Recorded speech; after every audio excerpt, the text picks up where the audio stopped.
आज आपण बनवणार आहोत कच्च्या केळ्याचे चिप्स। सगळ्यात पहिले आपण केळीचे साल काढून घेऊयात।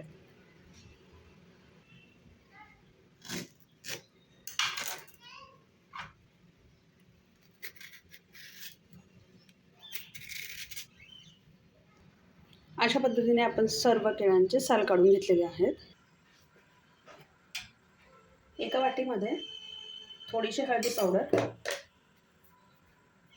पाव चमचा मीठ आणि 2 ते 3 चमचे पाणी ॲड करूया। हे आपल्याला व्यवस्थित मिक्स करून घ्यायचं। आता हे आपण साईडला ठेवून देऊ। कढईमध्ये तेल तापते तोपर्यंत आपण याचे चिप्स करून घेऊयात। अशा पद्धतीने आपल्याला चिप्स बनवून ठेवायचे आहेत।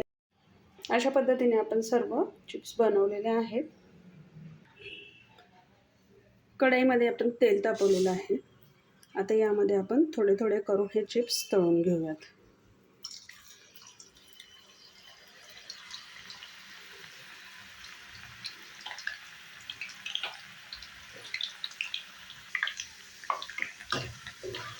छान कुरकुरीत होईपर्यंत हे आपल्याला तळायचे आहेत।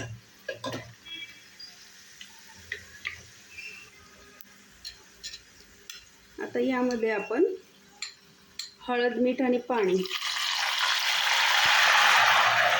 ॲड करून हे व्यवस्थित फ्राय करूया।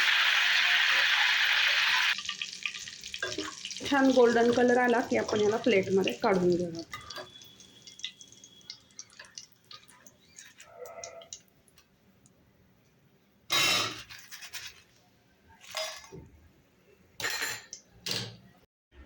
आपले चिप्स रेडी आहेत।